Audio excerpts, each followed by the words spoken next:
So one of them put pepper spray into their air system. Before it was called the Albion Nightclub, it was called Motel. It was a guard that got slashed in the throat. But that was Melbourne's super club that never got super. Got burnt down after 2-3 years. I think someone ran out of money. If your guards get fucking stood over, no one's coming to help. Today we're checking out all the clubs that aren't on precincts. No Russell Street, no King Street, no Burke Street. All the iconic clubs around Melbourne that are destinational. Destinational means that they are not on a club strip. They are by themselves. So come with me as I take you on an adventure to see some of Melbourne's club history with a couple of crazy yarns thrown in there from me. So Duckball Place was the laneway that most people knew Honky Tonks for. So this is where you'd head down to go to Honky Tonks. ACDC Lane, Cherry Bar was around there. I went there a couple of times, not a heap. It was more of a band venue, but Honky Tonks was the home for sort of like, it was like art people, music people. It was open 7 days a week. Basically, Honky Tonks was one of the coolest laneway bars, probably the coolest bar I ever went to. It was actually voted top 5 nightclubs in the world at one point. They're the kind of artists that played here were like Bang Gang, Boogs, My Calendar. There's a little bit of more history. It was created or designed by a guy called Michael Delaney. Michael Delaney also did Sorry Grandma, he did La Di Da.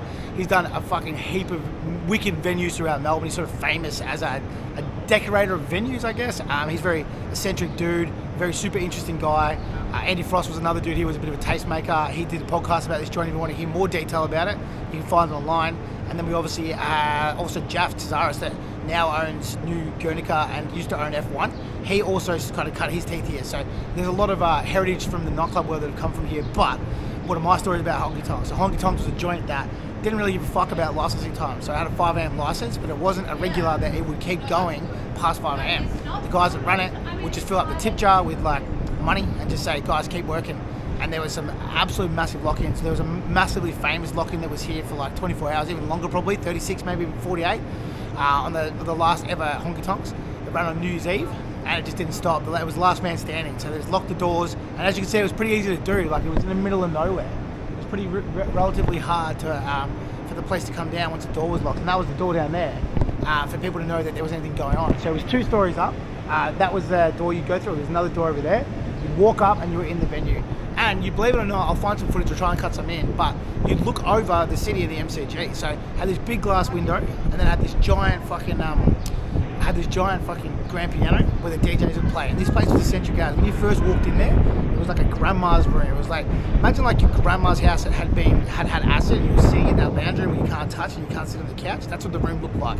And then inside that other room, it was like, eccentric as fuck. And that's what they were famous for, those guys. So it was awesome to be part of that and be able to attend it.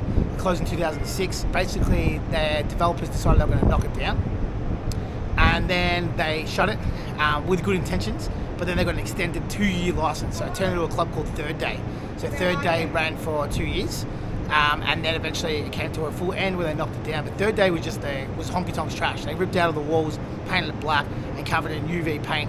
And it was during that fake town era where everyone was wearing fake town in 2006. It was a sight for sore eyes. I used to come here occasionally, and people didn't look great. Like, your teeth looked purple, and all the chicks with fake tan, they looked like super mega yellow and brown. They probably didn't look that good anyway, because fake tan wasn't. The whole place was black lights, and it did no one justice. But I think that was the whole thing. So third class was meant to be that. It was the idea was third class, like it was a bit of a rundown joint. They saw these rave bags, which are like sandwich bags with Skittle bombs in them, which is Contro and Red Bull, and they had glow sticks in them. So you'd be walking around with a fucking sandwich bag, just sipping straight out of it. Stories that I've got about Honky Tonks, I'm carrying on, but how I got in here, because it was super hard to get in, really, really difficult to get in. And the way that I got in was basically a guy that I worked part-time at Safeway. He was worked in the liquor part, but he was a bouncer here. So he said, when I work, you can come down with your friends and I'll let you in. So I came down, and he let me in that very door. And they used to have like a fire drum there with a fire. So you can imagine walking down this alleyway back then. I'm like fresh 18, maybe 19, so I was very young for the time. And there's a fire drum with a couple of big guards, no signage at the time, and you get sent up into that building. And when you walk in there, I remember I got given like an animal mask, and I had to put it on before I walked in. And all the music was like electro back then. It was like, a lot of techno and really, really cool forward-thinking shit. And it was easily one of the coolest experiences I've had in Melbourne. I fucking loved it. I used to come here all the time. I actually kissed my wife for the first time here. So I was at the races, and we came here, and I kissed my wife in the tunnel between the first room and the second room. And that's when we sort of started dating. So without Honky Tonks, I might not have even met my wife or be with her. But this is the first place. And before that, it was a bit of a hunting ground. There was plenty of lovely ladies I used to meet here. Other than that, I had another guy, another friend who I met here. So he was a guy who used to be on the One Love forums. His name was Two Minds, and One Love forums was like a massive thing back then. And he was my best primary school friend, so I hadn't seen him for years. And I was at the bar, and we were having a drink. And this guy was a bit of a rival. We'd fought a couple of times or had differing opinions on this One Love forum. He come up to me out of nowhere and he goes, I'm Two Minds. I'm like, oh yeah. I can't remember what my fucking name was back then on that. It was like D-Train 86 or some shit. And then he's like, do you still eat dog food? And I'm like, what do you mean do I still eat dog food? And he's like, I thought he was having a dip. So I was with my other mate, a friend of mine who's recently passed, but has passed. And I'm like, what the fuck? He's like, let's go here. And he's like, do you still eat dog food? I'm like, nah. What the fuck? And I was like, what are you trying to say, bro? I'm a dog. And he's like, no, you don't remember me, do you? I was like, nah. And then at that point, it clicked that he was my childhood best mate. And then we became friends. We're still friends now. He's had a bit of a tumultuous couple of years. Won't go into it, but we used to attend a bunch of clubs together, and we on that exact night, how we cemented our relationship, which is very, very back in those days. But as we were leaving, they were surrounded by a bunch of guys at a stairway up there, and me and my mate come up, and there was like 2 of them and like 6 of these dudes, and I was like, that's my mate from fucking school. So we walked up and we kicked one of them. He went down the stairs, and it turned into a big biff and big brawl. And then me and that mate, who was best friend in primary school, we're still friends now. So 20 years later, our friendship still goes strong because of this joint. So Tonka now is a restaurant. This was the venue, and it's called Tonka because it's homage. It's homage to Honky Tonks, which is really, really cool. Indian fusion restaurant. If you haven't been there, food's unreal. And you can't see because it's only the bottom level. I don't know what's up there on the second level. I'm guessing houses probably, because that's normally the fate of all nightclubs. But that's Honky Tonks, one of the coolest fucking places that I ever went to. And just thanks Michael Delaney for creating it, because it was so awesome to be a part of it. You don't really see clubs like that anymore, like non-advertised, word of mouth, just little secret alleyway doors where you go up and you don't need all the flyers and the promotion and the meta spend and all that sort of shit. Right? Thanks, bro. Yeah, you didn't need all that shit. It was all word of mouth. It was secret. It was underground. And that was like the Melbourne that I loved and I remembered. And yeah, fucking everybody had a crazy yarn about Honky Tonks, and they were pretty free thinking with drugs, so it was very easy to do them. Everybody was on them, and it was okay. Everyone knew. I don't think they reckon even the cops knew, and no one gave a fuck. It was just a part of Honky Tonks. Come here, get off your guts, enjoy your time, don't fuck around, don't make any trouble. My mate, who was a security guard there, I know for a fact, he said they very rarely had fights, and I think it was because they were very selective on the door, and everyone was fucking off their heads on pingers. But that's Honky Tonks. We're gonna keep moving. Though I won't mention that mate's name that I got a barney with after Honky Tonks, and we ended up becoming good friends. I didn't want to say what happened, but he ended up in jail. I don't think you mind me saying the party went a little bit longer for him than everybody else.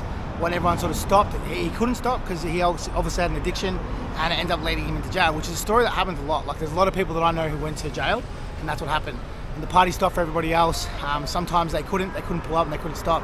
And it's a serious thing that happens in nightclubs. So I thought, you know what, I'm not going to keep that secret. I'll fucking tell that story because it's important. It does happen, and he's a great guy, an awesome person. He's now on the straight and narrow. He's killing it. But unfortunately, the dark side of nightclubbing is that sometimes it's recreational for others, but not. But for some people, it isn't recreational. It never can be. Maybe they're running away from something that's a bit darker than just having fun on the weekend, and then that can be the repercussion. They can die. They can end up in jail. And I've seen it fucking so many times. I'd say more than several. Anyway, on a more positive note, this joint here is called The Forum. It's not really a nightclub.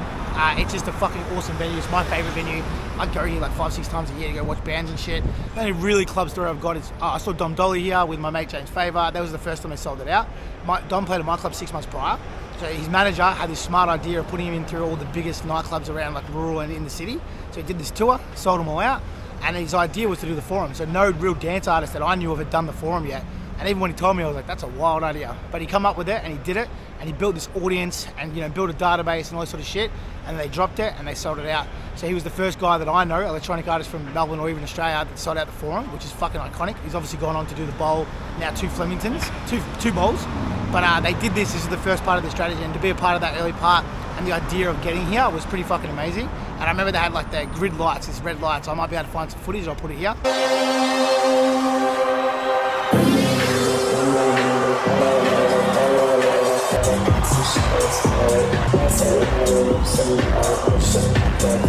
And it was unreal. And then that was the first time I think I'd been backstage at the Forum. I've been there multiple times since.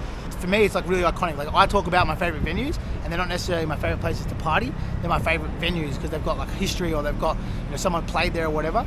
Down here, you kind of walk downstairs, and there's like a bunker, and the back door comes out of here. It's like a lift shaft, like a mine shaft for the instruments. You can pop out here, and then you leave. But underneath that building, there's a room, and it's the signatures of some of the biggest artists. There's fucking like Offspring. There's like Taylor Swift. There's so many fucking humongous artists that have played there in the beginning of their career, and they're all written on this wall. I actually met, believe it or not, this is actually a wild yarn at that joint. I met Coolio there. So Coolio that made Gangsta's Paradise, I met him there. So I was there for Bliss and Esso, and I was DJing for an artist called Melbourne, a guy I managed, a rapper. It was for the Bliss and Esso tour. And basically what happened was they were like, come down, this guy called Joey Nemo, who's like a friend of mine. He came down and he was like, oh, bro, you want to meet Coolio? And I'm like, yeah, of course I want to fucking meet Coolio. I was like, what do you mean? He's like, he's here. I was like, what the fuck? So he then brought him in, and we were like, oh, what up? Dapped him up. And then he went on and did Gangsta's Paradise. But the funny thing is he passed now, so RIP Coolio. But the funny thing was, I ended up getting stuck in a room with him for like 40, 50 minutes. And these are the crazy things that happen when you work in the music industry, which is why I love it. And me and him were just sitting there, and he just spent like half an hour showing me his pokey wins that he'd screenshotted online and at the pokies in Vegas. But yeah, he was a lovely guy. He was a super fucking stoked grandfather. Showed me all the photos of his kids and grandkids and shit. And it was sad to see him pass, but it didn't pass much longer after I met him and saw him. So I'll actually post a photo here. But that's a cool little yarn about the Forum. But that is my favourite venue of all time. I fucking love it. Not all time, but my favourite venue in Melbourne. I've only got really one thing left on my bucket list. I just sold out Riva recently with 5,000 tickets, which was what on it. That. So I want to do that and the Bowl. I don't care if they sell out or whatever, but I want to work on an artist that can fill that, or do a show there, and then I want to do a festival at the Bowl. They're my two last bucket list things to do in Melbourne, then I'm done. So at this point, I'm going to go to 161, which is random, so you get to see a little bit inside of that joint. I'm going to go to 161 because I'm doing some comedy tonight, so I might even clip that in right at the end of this video or right now. But we're going to go check out 161 so you can see the inside of that, and then I'm going to come back and finish this tour. So I've got a 5-minute part there, I'll do some comedy, and then we'll fuck back off and keep this tour going. 161. The inside, if you've been here, you know the luxurious stairs. It was like Studio 51 back today. I've covered it in my Chapel Street video, but you can see the inside now.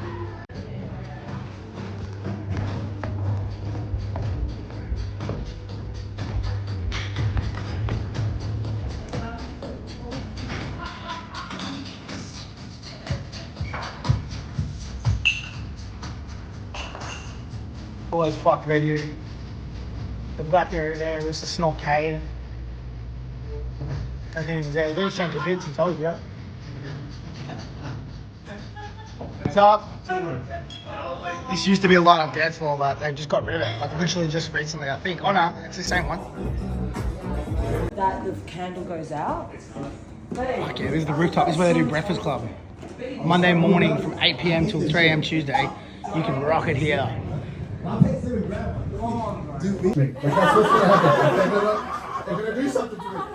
Mate, best muscle curry I've ever had in my life.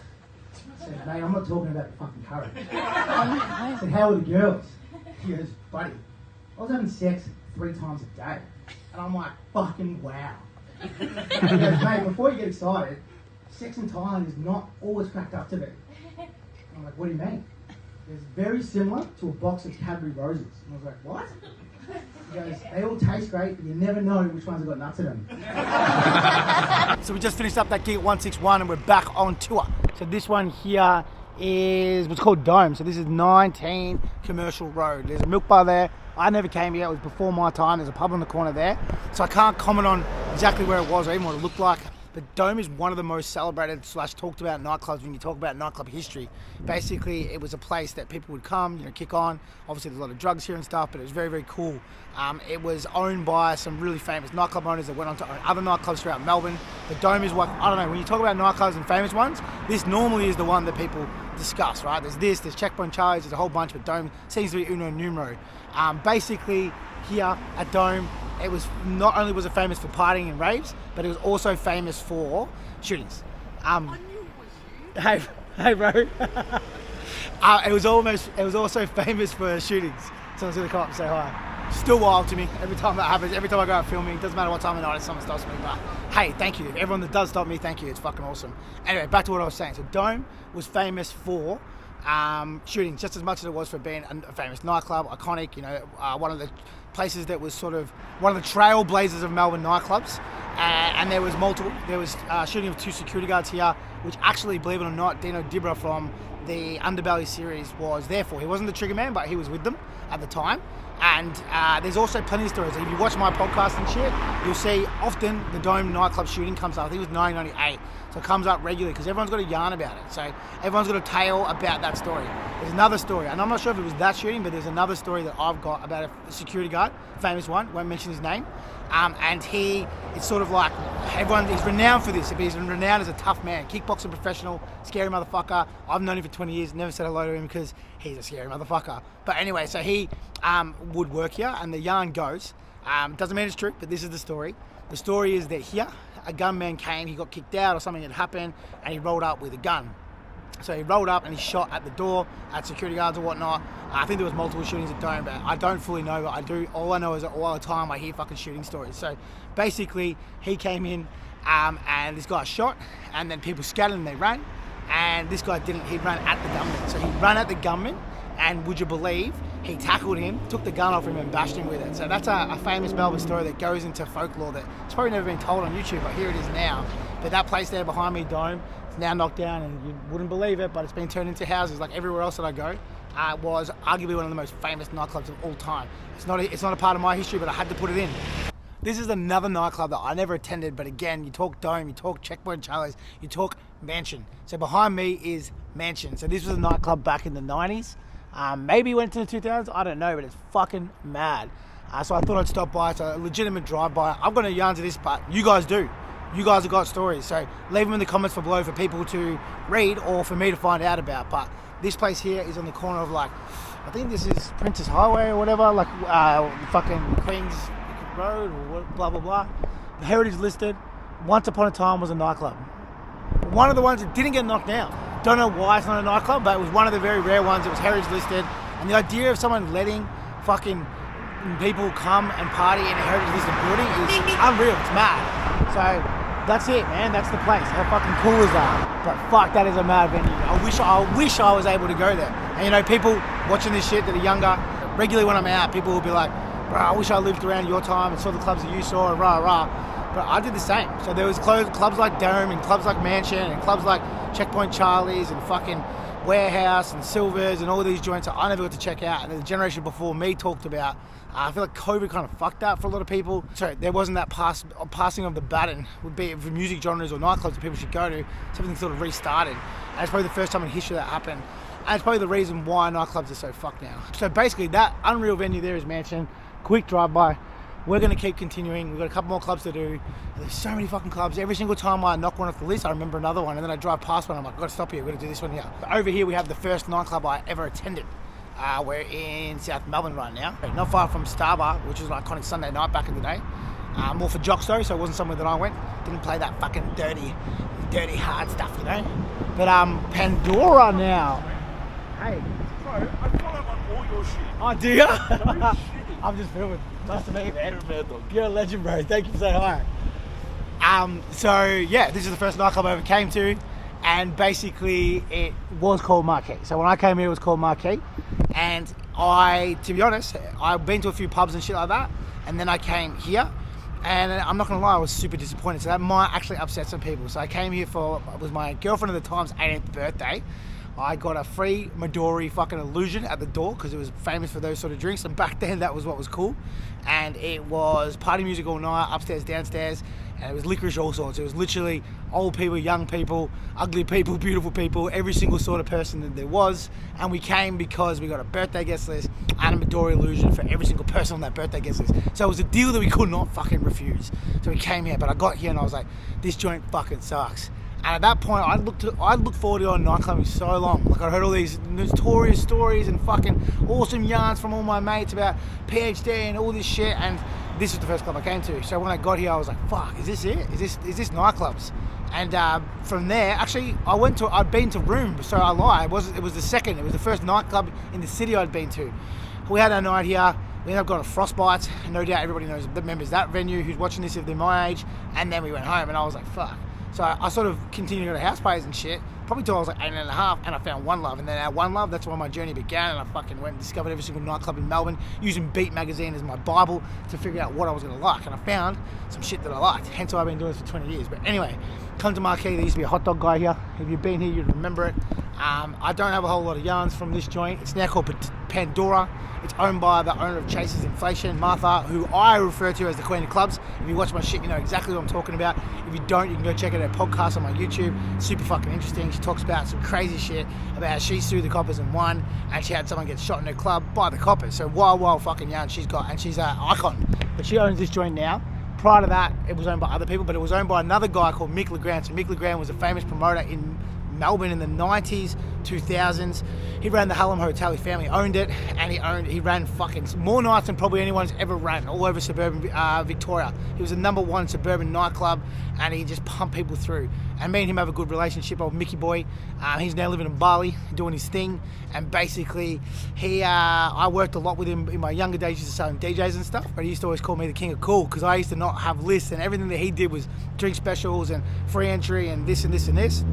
And my model was different. We had no list, no one advertised. It was all text messages and shit. It was a lot more underground, and we were pulling more numbers sometimes than what he was doing in his nightclubs. And it was two different. It was two worlds collide, right? So I was the new gen, he was the old gen. But Mick taught me a lot, and he was a fucking big pillar of our industry. So he owned this joint too for a long while with a bunch of different dudes. Marquee, not for me, but we're here. We're going to go over to another nightclub called Seven. Every time I get to these joints that have been knocked down, so Seven is one of those ones that got knocked down, turned into office buildings or apartments. I come and I remember bits and pieces. So I remember there being a car park behind my right shoulder, and I remember you parked cars there. It was a destination club, and you'd roll up. But I cannot tell you for the life of me exactly where it was. So it was one of these buildings here. I remember that ramp, so I've got a feeling that that was the ramp you used to go up to into Seven, but it doesn't really. The building is so fucking big that it doesn't look familiar, but it was definitely here. This is where it was, Seven nightclub. When I knew the owner of the run, it was a guy called Sam Daish and a bunch of other dudes. I'm not sure if people owned it before. A little bit of history about it. Destinational club, as you can see now, there's fuck all people here. This place used to pop off. I did a couple of events on New Year's Eve after summer days, and if you remember summer days, no doubt it's as nostalgic for me just saying that to you as it is to me. Some of my most favourite moments were walking from around here up there, and you could hear the boom, boom, boom, boom. All the kids in their fluoro and their headbands and their peroxide dyed hair and all that sort of shit, wearing Stevie shirts, scratching sniffs. We would walk there, but this was the closest club to walk to. So we used to run events here after summer days a lot with the guys who ran Future, a guy called Nick Foley. The events we did were called Disco Kills.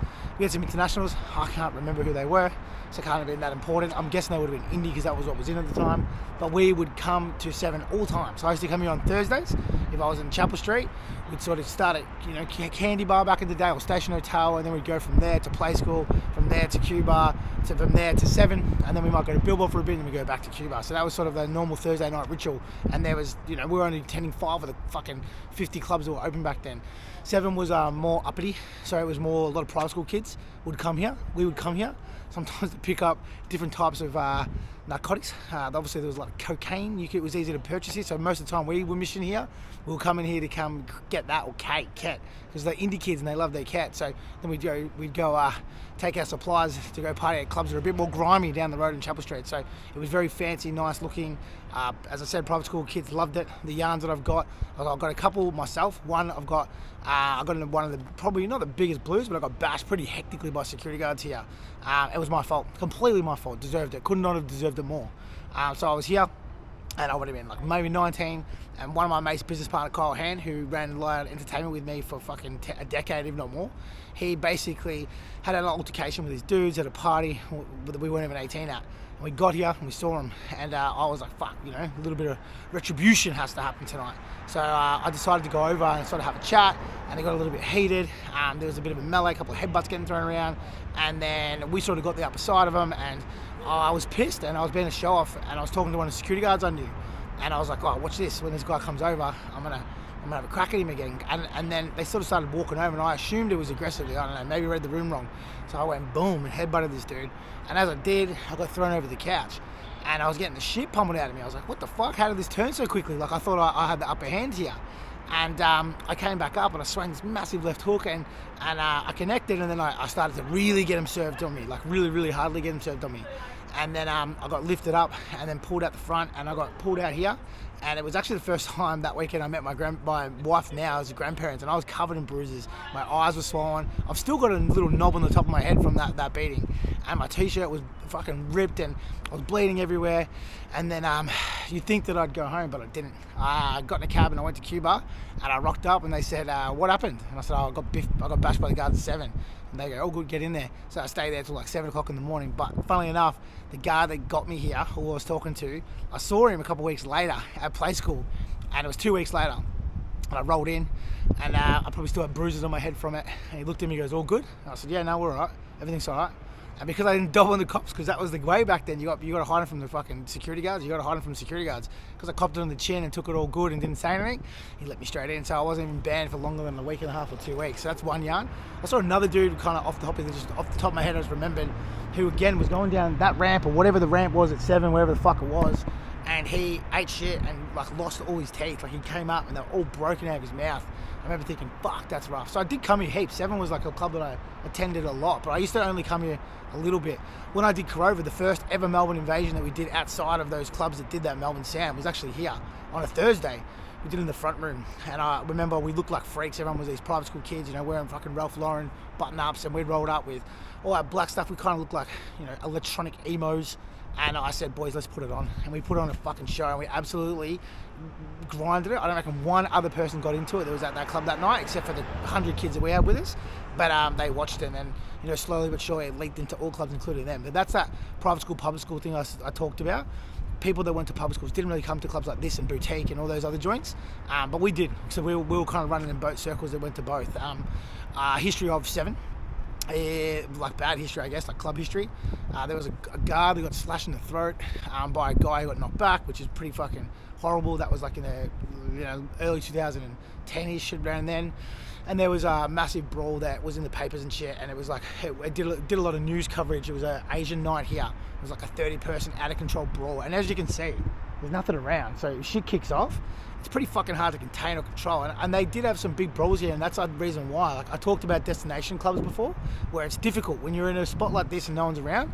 If your guards get fucking stood over, no one's coming to help, unless you've got sleepers, but I don't think they would have had sleepers. But no one's coming to help. Whereas if you're on King Street and your guards get stood over, the guys next door come over and they help out. So it's rarer to see those big, massive brawls that get out of control in areas where there's a lot of clubs. These destinational clubs, all the worst ones I've ever seen have always been, all the biggest brawls have always been these destination clubs. So yeah, that's the yarn of 7 Nightclub, fucking good one. No doubt a lot of people came here. I loved it. Sad to see it go. But it was kind of inevitable. As the city died down, all those peripheral clubs around died quicker because they didn't have any traffic. So people only came here to come here. There was a joint called Weekend that launched, and they redid it, and they spent fuckloads of coin on it. And they had all these massive artists at the time, like all the biggest dudes that were around. It was run by Pete Sofa, and I'm pretty sure Sammy Dation, the internal team. So pretty cool little history, bit of history in 7, and no doubt a lot of people hold that joint close to their heart. So another little extra tidbit from 7 Nightclub, but when Benny Cousins came to that tragic end when he found him asleep near Crown Casino, and then it all kind of blew up that he was on drugs and whatnot. It was like a sort of horrible time for him in his career. He'd been at 7 Nightclub. So it's good to see Benny Cousins back on his feet and absolutely fucking killing it, dancing with the stars.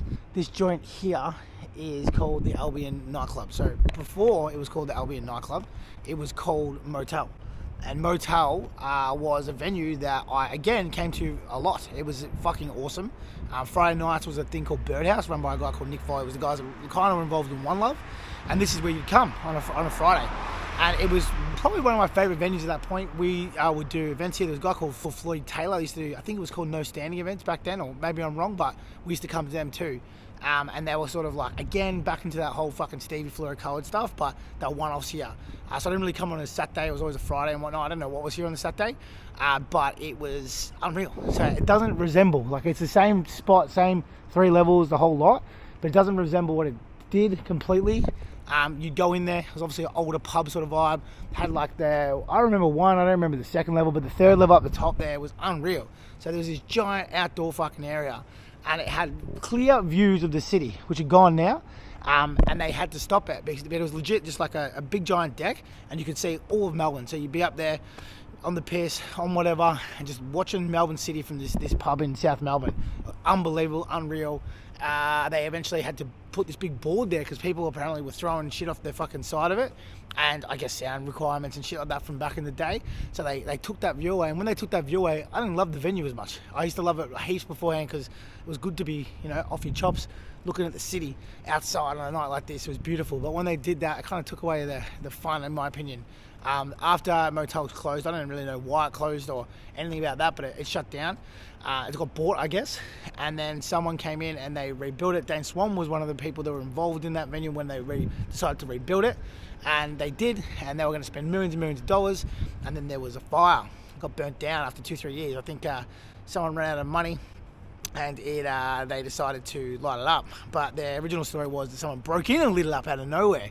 But that wasn't their yarn. As I've said before, there's only 2-3 things that I know of that fucking burned down, and that's boxing clubs, furniture stores, and nightclubs. They traditionally always burn down with suspicious circumstances. This was the same. So after that, someone jumped back in again, and I can't remember, maybe I was wrong with Dane, maybe Dane was a part of the second part or the first part, or maybe both, I don't remember. And someone rebuilt it, and it's now called the Albion. It opened up, I came here, it was fucking packed, I went through it. I'm not going to lie again, I'm not ragging joints, but I didn't love it. It was too shiny for me, and I love my dirty nightclubs, my old historical places, so I didn't attend again. And then recently I've been coming back here, so the guys that run Levels, Borschen, Boris, they took Alumbra, they bought the Alumbra brand off the guys that owned it beforehand, Nick Vass and Bobby Love and co, that used to be on the docks, down in Docklands. We're going to get there, not tonight though, I was hoping to, but we're going to get there in the next episode of this roaming street club fucking tour. They bought that name and they put it here. At the start, I know he paid some good money for it. I was like, what the fuck, this is not going to work. Alumbra's always been at that venue. The venue was Alumbra. Unreal, I used to run a whole bunch of day raves there on the docks. Fucking sick venue. We're going to get there and we're going to tell those stories. But they bought it and they put it here, and it's been pumping since. It's been absolutely killing it. They do thousands a week, and those guys that run it, all legends. And I now come down here when I'm in the city. You probably seen me put in a video not long ago when I did a walkthrough, and I come down and have a fucking couple of tequila shots with those fellas because they're good lads, and there's a lot of attractive people in this venue. It's more kind of Euro, I don't know, but I like it. So this is one of the places I still attend. If it's before midnight, then I want to catch up with some friends and have a drink. But that is Motel. It was Motel, now the Albion, or better known probably as Alumbra to a lot of people that go there to this day. Sick fucking venue, a lot of history, and I miss it. And they're ones that I don't do. There's obviously Star Bar up there, but I'm not doing that. Like, there's obviously heaps of famous pubs like G-Bung and all that sort of shit, but they weren't clubs. So like, my stuff is about clubs and dance music and crazy culture. It's not just about going out. So they were obviously venues that were out and people loved it, but it was pretty jockey. It wasn't really involved in what I was involved in, but this venue played a part in it. It was both. It was definitely full of jocks. A lot of girls used to come here to pick up footy players. That's something that I just remembered.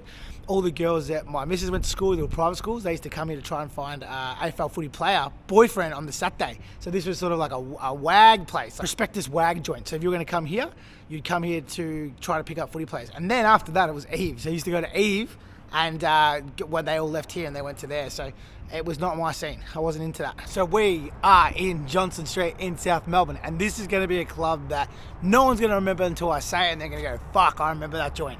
So this joint was probably one of the giantest flops that Melbourne's history ever had, and it was called Neverland Nightclub. Had a little bit of a strange beginning. So they pitched the idea and the concept. It's going to be Melbourne's biggest ever nightclub. And at the time, there had been a license crackdown because of all the violence in the streets that I've talked about and other stuff.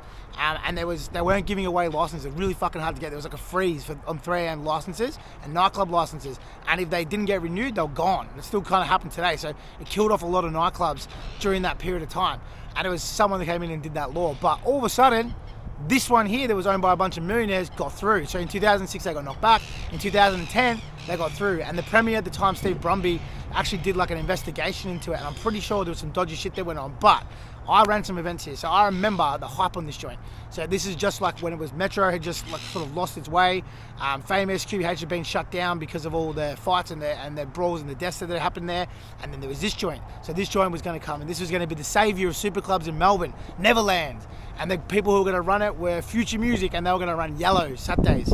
And I came down before it opened, and they were still trying to get the permits. But this joint was insane. It was like a Subaru, or like think of it like an old Subaru fucking car yard joint. And it was all glass windows, like tin, rah rah. And you walked in, it was this giant, mega, massive nightclub. and then it opened up, the doors could open up, and then they had all this space at the back that eventually they were going to turn into outdoor areas that they could turn into like a festival nightclub. It was wild what they were going to do. It was fucking insane, but never eventuated because nobody wanted to come here. It was in the middle of nowhere, and it was so fucking hard to come to. And all I remember is all the taxis. There were so many taxis all along here. They were everywhere. And I came on the opening night, and I was like, this joint sucks. The sound system fucking sucks because it was such a big room. It felt like you were in a car display yard. And as I say that, there's one there, and then over here it's all been knocked down, as you can see, like every fucking nightclub. But this one probably deserved it. And I decided to come back. I had a weird vibe. I hated it. And then they sort of struggled, and they tried their hardest to fill it up, and the vibe sort of died down because I guess people didn't like the location, they didn't like the setup and whatnot. I did a party here with one of the biggest lineups I probably ever did in a nightclub. It was Ven Vath and Dubfire and John Digweed. So if you're a techno head, you know all three of those artists, and I was like, fuck, being a part of that was unreal. But it was a Future Music, so we were trying to drag her from Flemington to come to here for the after party, and it was difficult. It was really difficult. But we did about, 12, 1,300, but that didn't really touch the size of this joint. This joint needed like 3,000 people in it to make it feel good. There was a side room, the sound was tinny as fuck, and then Sven Vath came on, and he played the most boringest techno set that I'd ever heard, and I heard him during the day, and he fucking smashed it, but he's just off his chops and kicked everyone off, and I'm pretty sure John Digweed didn't end up playing in the end. Maybe Dubfire did a small set, and I decided that day that I was never coming back, and everyone I was with was like, this joint sucks, and not long after it shut down, and then they obviously knocked it down. But that was a lot of money was spent on it. A lot of money was going to be spent on it. A lot of people were probably paid in the back pocket to make it happen, but it didn't eventuate. So that was Melbourne's super club that never got super. There's so many nightclubs I haven't touched. I've got a list that's fucking long as my arm, so we're going to keep going.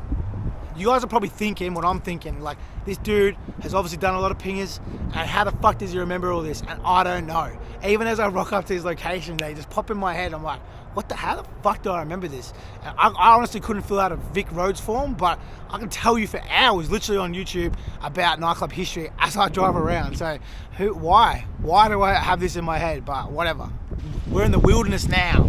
So this joint here, I remembered when we're at the other joint, Neverland. And it was where the Spirit of Tassie used to leave from, in Port Melbourne, on Station Pier, and it was called Ocean Blues. Was either the night or the club, I can't remember. And I swear it was here, but I swear it was like in this spot here. Maybe it was over there. I don't fucking fully remember, but it was definitely here. It could be over there. Maybe that's it over there, over in that other spot. But it was definitely around here.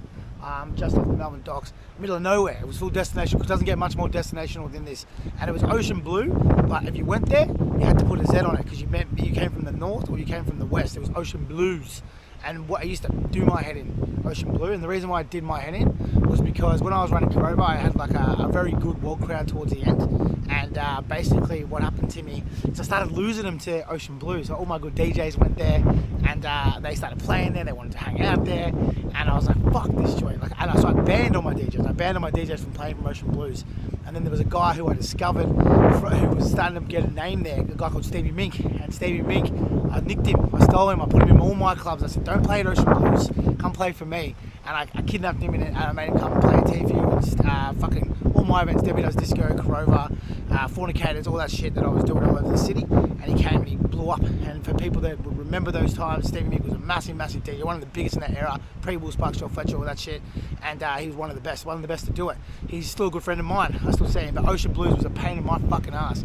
And then when it closed and the promoters left, and I don't know who they were, but I can't remember their names. They went on to run Platform 1 afterwards, pretty successfully too. But after that all finished up, I basically took it over. I took it over and I ran it for about 3 weeks total. Could not get it to run. But I thought in my head, I don't want anyone else going in there. So I ran it. So I didn't give a fuck if it ran a little bit shit or it ran completely shit, but all I wanted to have was control of it. So I basically ran into the ground with a friend of mine called Danny Rants from the north. Ran into the ground, and then I don't think anyone ever took it over or got it going after that. So it wasn't a risk anymore to me. But yeah, that was Ocean Blues. So myself and Lamana went on to run in Essendon, which was originally called One Bar, and we called it Two, and it was super successful a bit. But we'll get to Essendon eventually. We're going to start going back to the suburbs soon. I thought it was going to be one massive city destinations venue video, but I think it's going to be 2 or 3 because I just keep remembering them. They keep popping up in my head. We haven't even got to the fucking CBD yet. So we'll get there. We're going to do Essendon, we're going to do Geelong, we're going to do all those venues. So if you're not subscribed, subscribe because you won't fucking know when they pop up unless you are. So do it. I'm almost at 10,000. Once I do, I'm going to give away a gift. So we're at the last venue for tonight. I was going to head to Crown. There's so many nightclubs I haven't done. I haven't done the Meerkat. I haven't done Tasty. I haven't done fucking F4, New Guernica. I haven't done Alhambra. I haven't done. The list goes on. You keep naming them down in case I've forgotten any that you want me to see. There's ones over in fucking North Melbourne I haven't touched yet, so there's heaps to go. But I was going to do Crown. But Crown has so many yarns. Those clubs, there's some fucking famous gangster stories about those joints and some famous incidents and promoters that worked in it. So they're too long to. I'm going to have to wrap this video up. So the last one behind me was Eve Nightclub. So funnily enough, the owner of it, Nick Russian, I remember watching him on Love Island as a kid. And it was called Temptation Island. And it was basically a show, which is fucked up now, where him and his missus had to go get split onto 2 different islands, and then there was all these hot people trying to make them cheat. Crazy. But Nick came out of it and really turned an opportunity into an opportunity. So Nick, I think he might have been an Assumption boy, which is actually not far from where I grew up in Broadford, but he ended up owning Eve Nightclub. So Eve Nightclub was here, across from City Road Macca's. It was just here. It was a building, and it was underneath it. It was in the basement.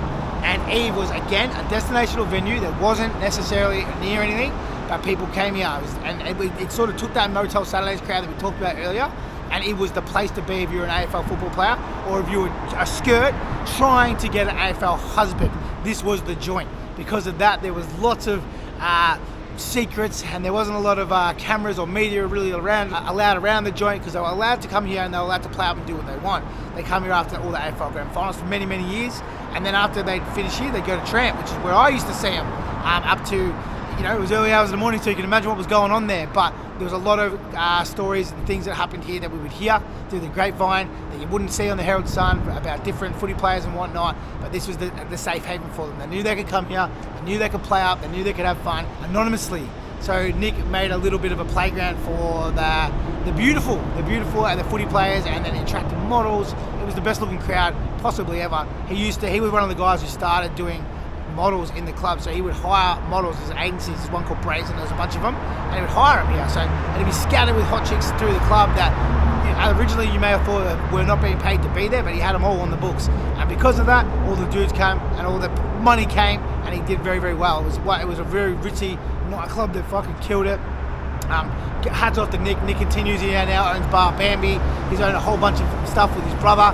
They're both hospitality guys through and through, and successful ones, and they're fucking good at it, and they run events, and as I said, it's for the beautiful people. Again, I didn't go to Eve much myself. I didn't really rate it. I came here a couple of times on the Thursdays, and it wasn't my vibe. Too shiny. One yarn about it that Nick doesn't know. So Nick, I'm going to say this one, and you might be pissed off I never told you. There was a pepper spray incident where someone walked up because there was vents on here, and it was a basement, so the ventilation was getting pulled from the street, and a couple of country lads that I knew, a couple of rough country boys were here, and they got knocked back. They couldn't get in, and they were normally CQ regulars, and they came down to see what all the fuss was about Eve.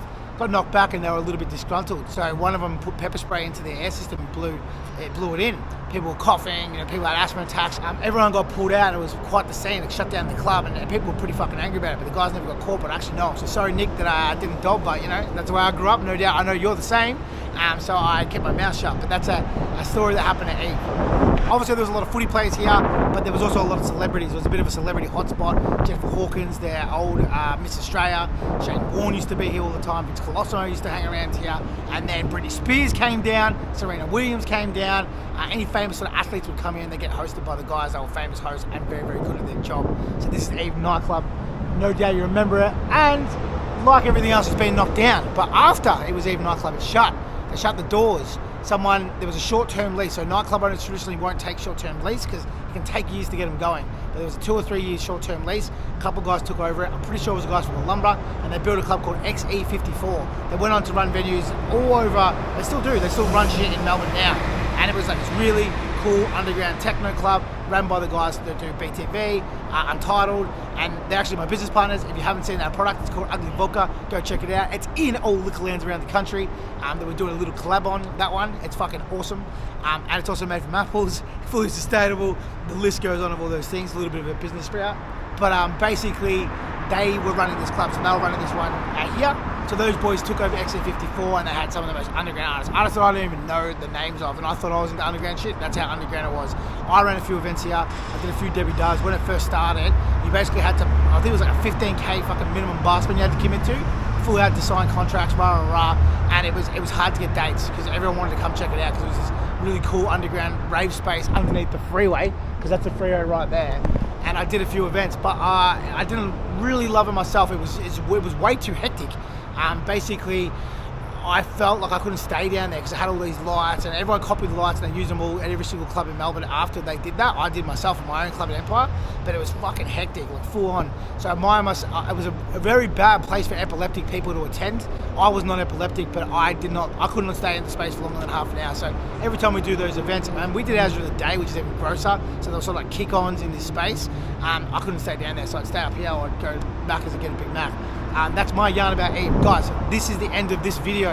I'm going to be back in the city soon. I'm going to be doing this again. I know you guys love them. It's been a while since fucking I've done one.